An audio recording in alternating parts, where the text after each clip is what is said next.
하나님의 이 땅에 대한 관심사가 무엇일까요? 그것은 하나님의 나라가 이 땅 가운데 이루어지는 것입니다. 원래 이 땅에 하나님의 나라가 임하는 것은 아담이 했어야 될 일이에요. 그런데 아담이 하나님의 뜻을 거부하고 자신의 뜻을 이루려고 했습니다.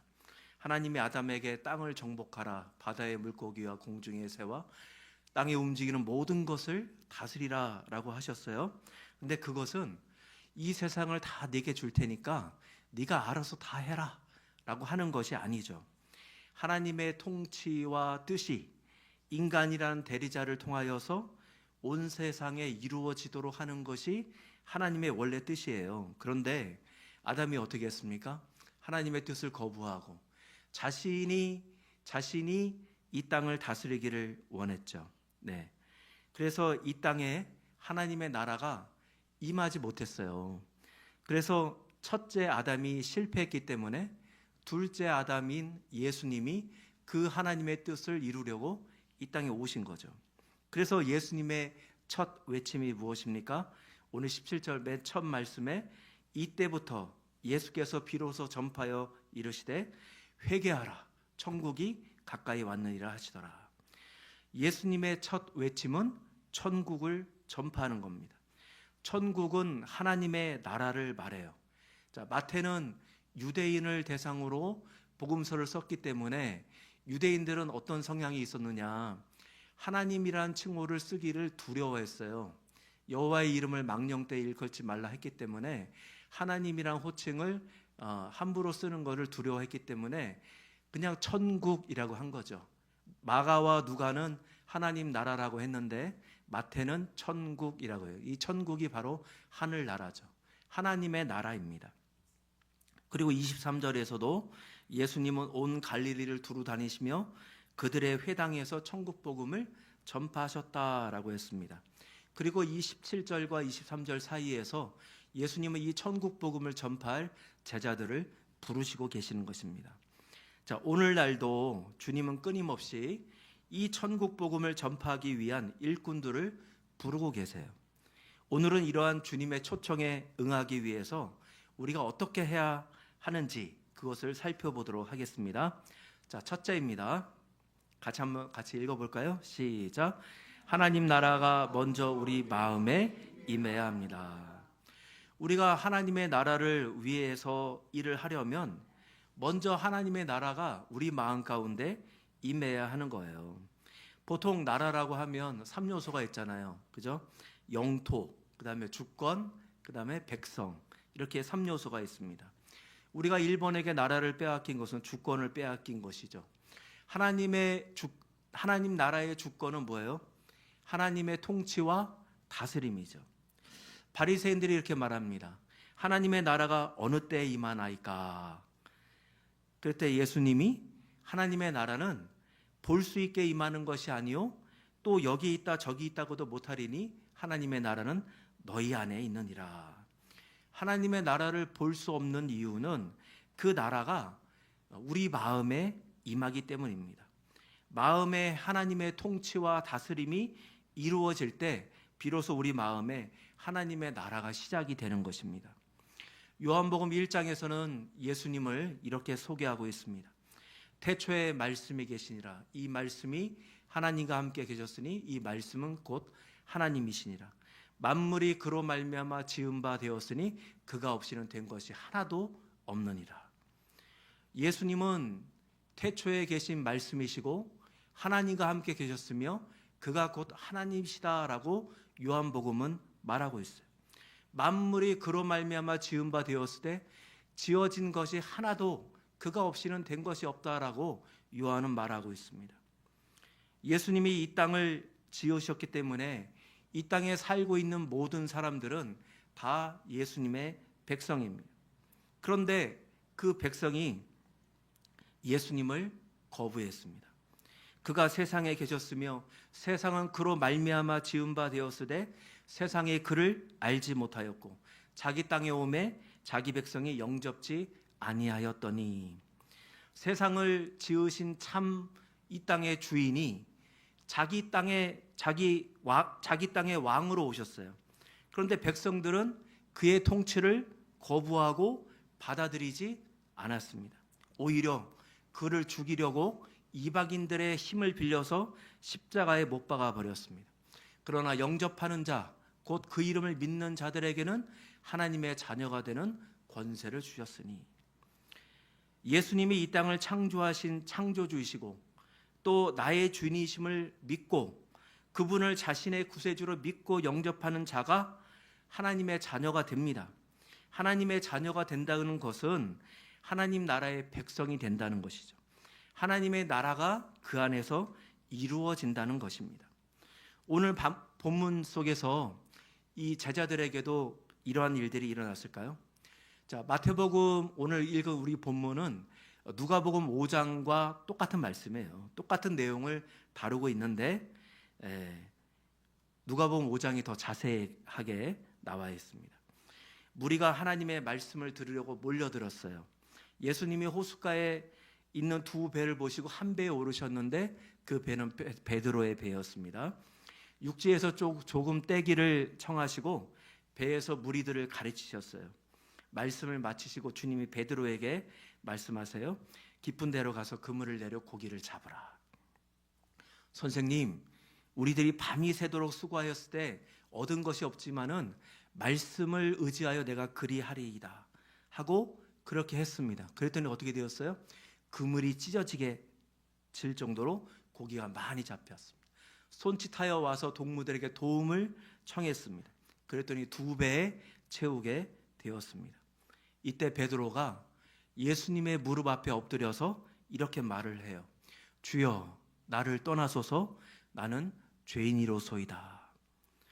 베드로도 놀랐고 주변에 있는 모든 사람들이 다 놀랐습니다. 주님이 시몬에게 무서워하지 말라. 이제 후로는 네가 사람을 취하리라 라고 하셨어요. 베드로는 처음에 예수님을 주님이라 부르지 않았습니다. 뭐라고 불렀습니까? 선생님이라고 불렀어요. 선생님, 우리들이 밤이 새도록 수고를 하였을 때 얻은 것이 없지만은 말씀에 의지하여 그리하리이다. 그리고 나서 고기를 잡고 나서 깜짝 놀라고 베드로가 뭐라고 했습니까? 주여, 나를 떠나소서, 나는 죄인이로소이다. 베드로도 처음에 예수님을 선생님으로 알았어요. 이미 이전에 동생을 따라서 예수님을 만난 적이 있습니다. 그땐 세례 요한이 말한 그냥 좋은 선생님인 줄 알았어요. 그러나 하나님이 이 땅에 보내주신 메시아구나 라는 것을 알고 그 예수님을 주님이라고 바꿔 부르게 된 것입니다. 예수님을 주님으로 인정한 베드로의 마음에 하나님의 나라가 시작이 되었습니다. 베드로뿐만 아니라 주변에 있던 안드레, 또 야고보, 요한의 마음에도 하나님의 나라가 시작이 된 것이죠.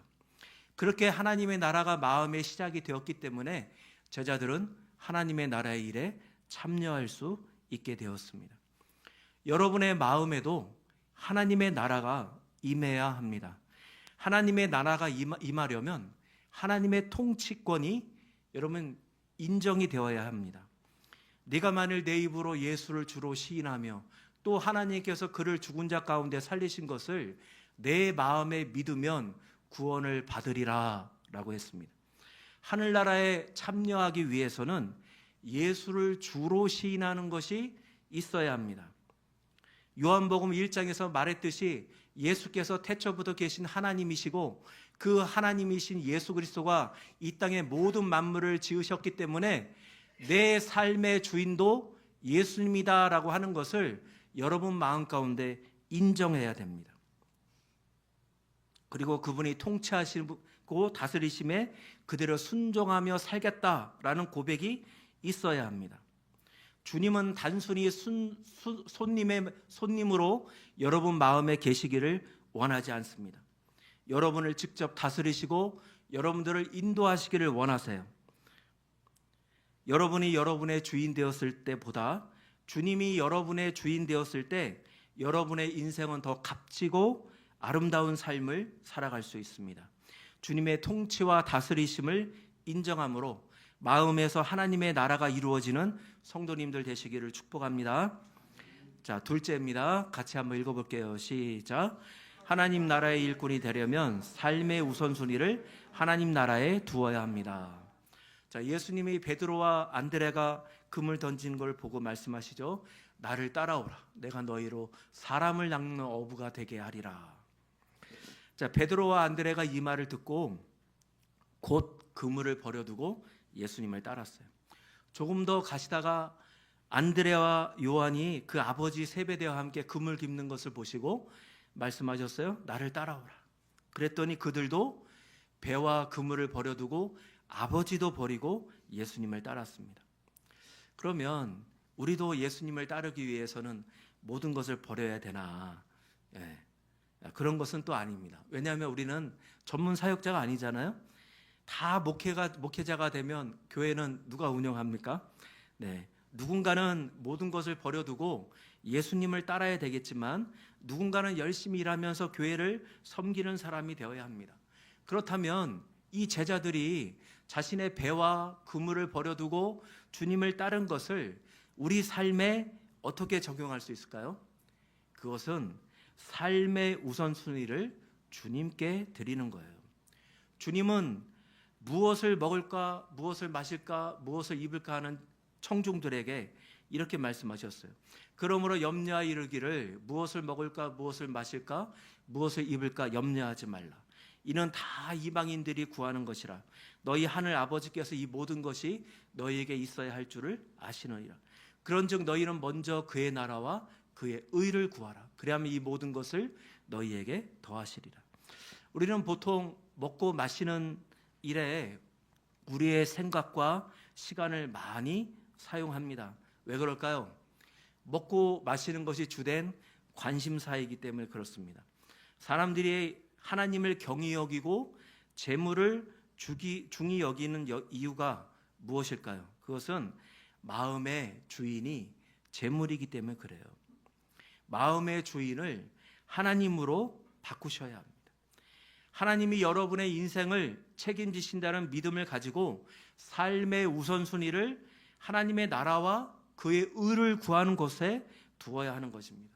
다 직장을 그만두고 주의 일만 할 수가 없잖아요.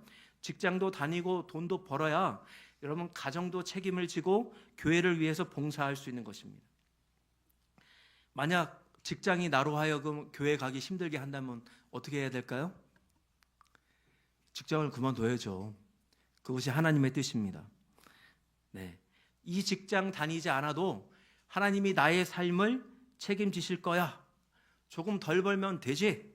교회를 섬기고 주님을 따라가는 게 먼저야 라고 결정하는 것입니다. 이것이 하나님이 원하시는 우선순위의 삶입니다. 존 워너 메이커라는 사람이 있어요. 미국의 백화점을 최초로 세웠고 보통 백화점 왕이다 라고 불러요. 손님은 왕이다. 많이 들어보셨죠? 이 사람이 처음 외친 구호예요.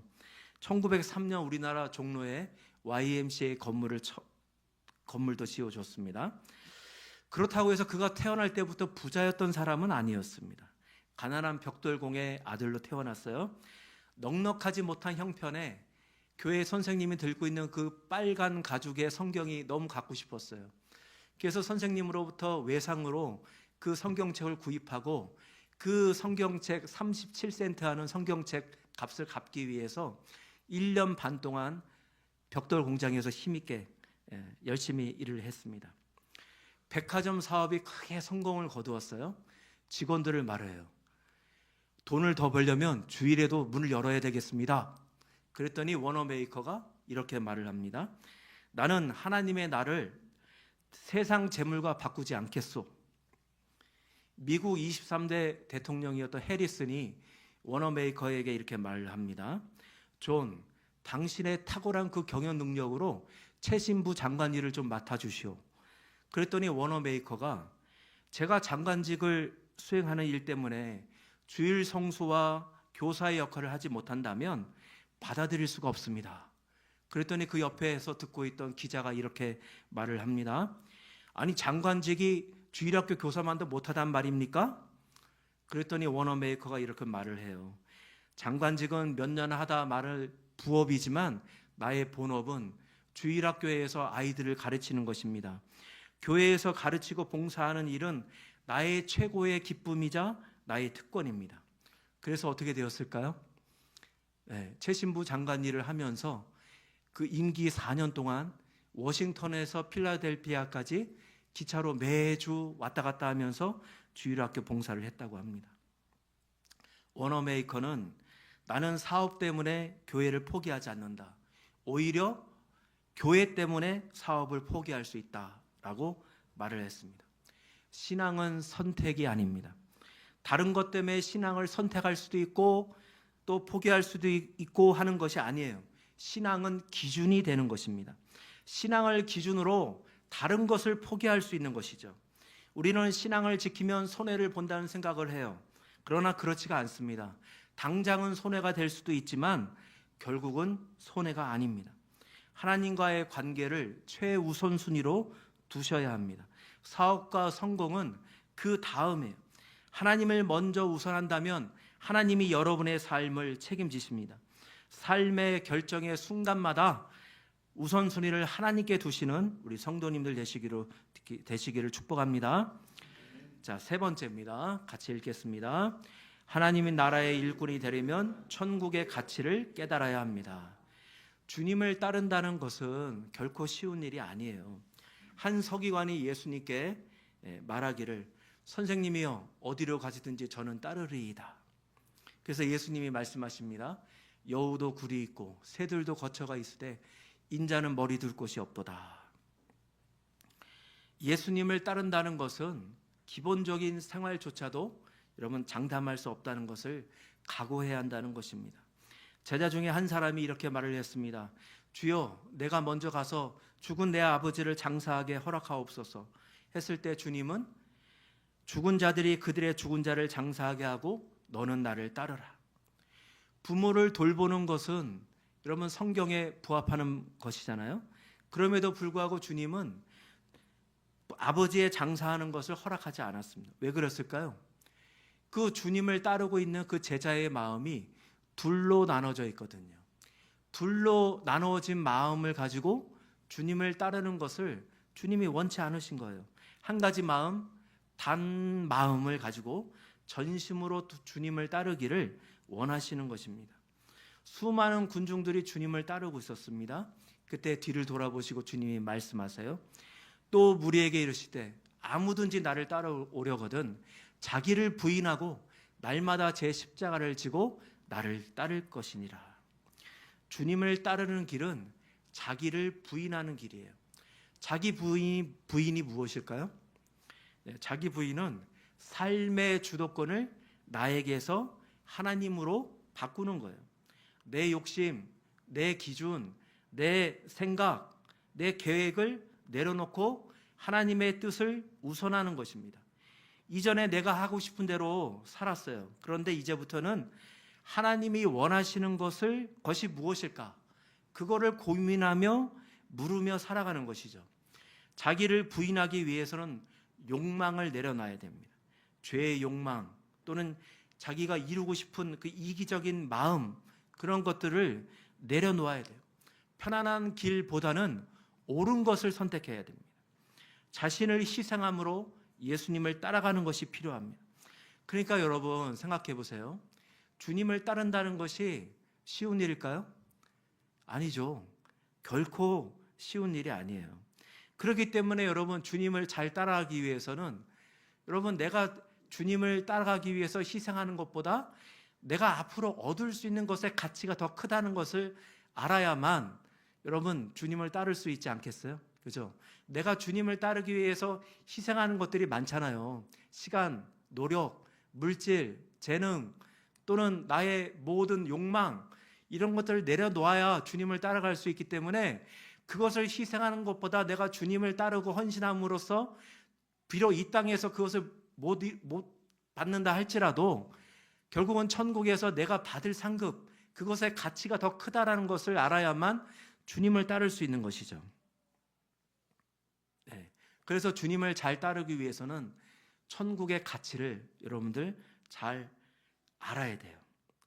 바울은 난지 8일 만에 할례를 받았고 이스라엘 족속이었고 베냐민 지파였고 히브리인 중에 히브리인이었습니다. 율법으로는 바리새인이었고 율법의 의로는 흠이 없는 사람이었어요. 가정이 부유하고 돈이 많았어요. 그래서 나면서부터 로마 시민권자가 되었습니다.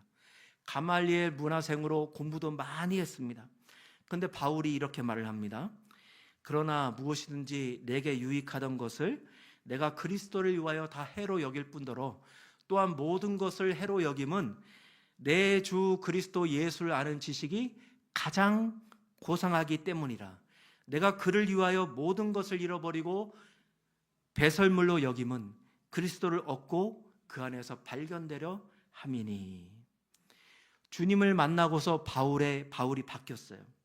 이전에 중요하게 여겼던 그 배경들이 하나도 중요하지 않게 되었습니다.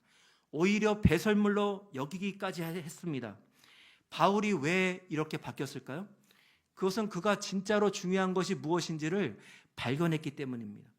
천국은 마치 밭에 감추인 보화와 같으니 사람이 이를 발견한 후 숨겨두고 기뻐하며 돌아가서 자기 소유를 다 팔아 그 밭을 샀느니라.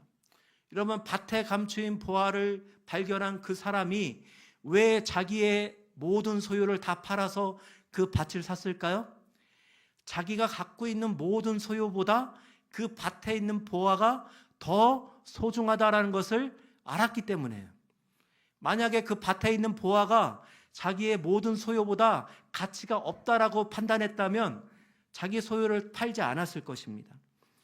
또 천국은 마치 좋은 진주를 구하는 장사와 같으니 극히 값진 진주 하나를 발견하며 자기 소유를 다 팔아 그 진주를 사느니라.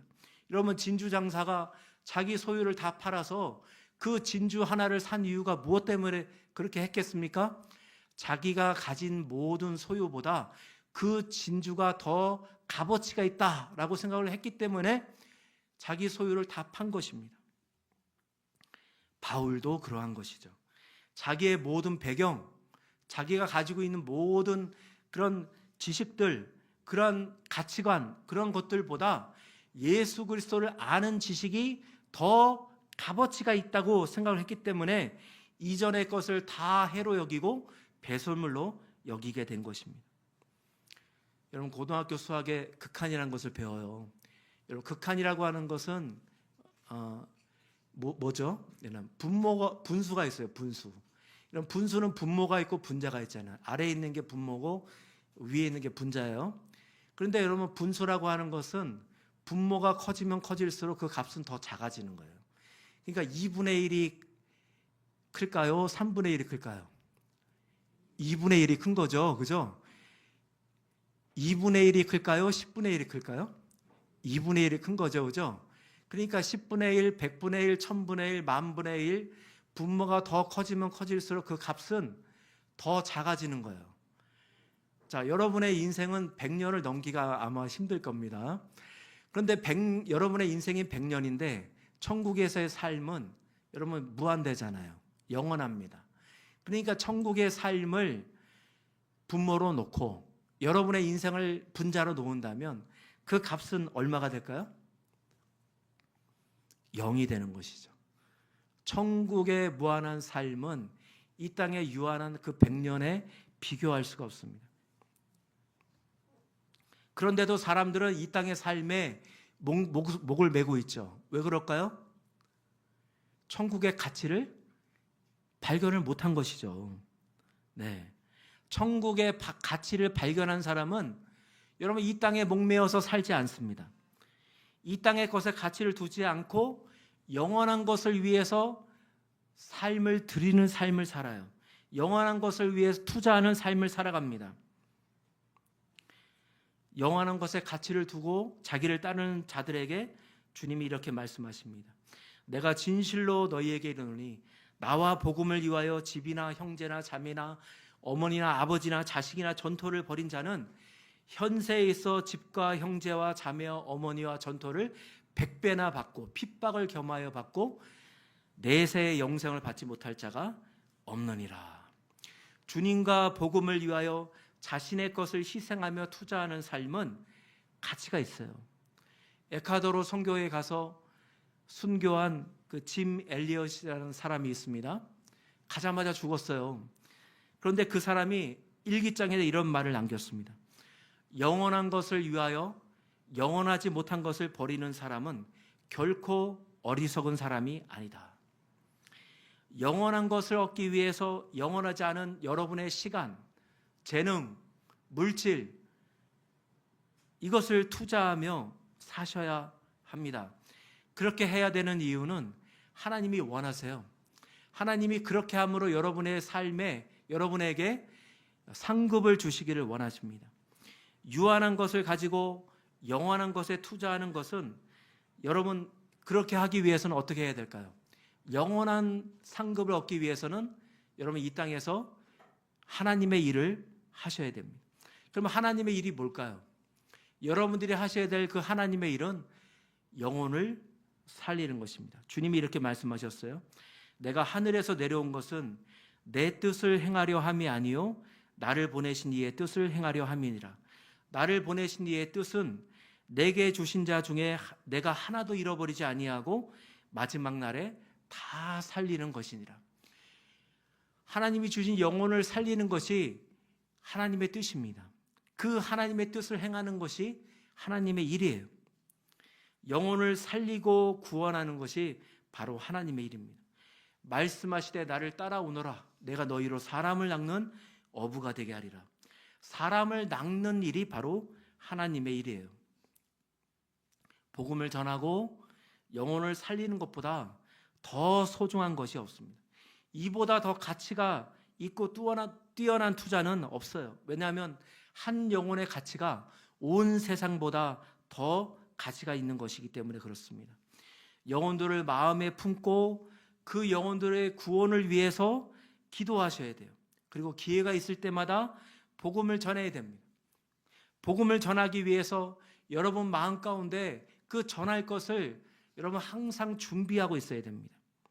그렇게 복음을 전할 때 여러분의 삶은 하늘의 별과 같이 빛나게 되는 것입니다. 많은 사람을 옳은 대로 돌아오게 한 자가 하늘의 별과 같이 영원토록 빛난다고 했습니다. 천국의 가치를 깨닫고 영원한 것을 위하여 자신의 삶을 투자함으로 하늘의 별과 같이 영원토록 빛나는 우리 성도님들 되시기를 축복합니다.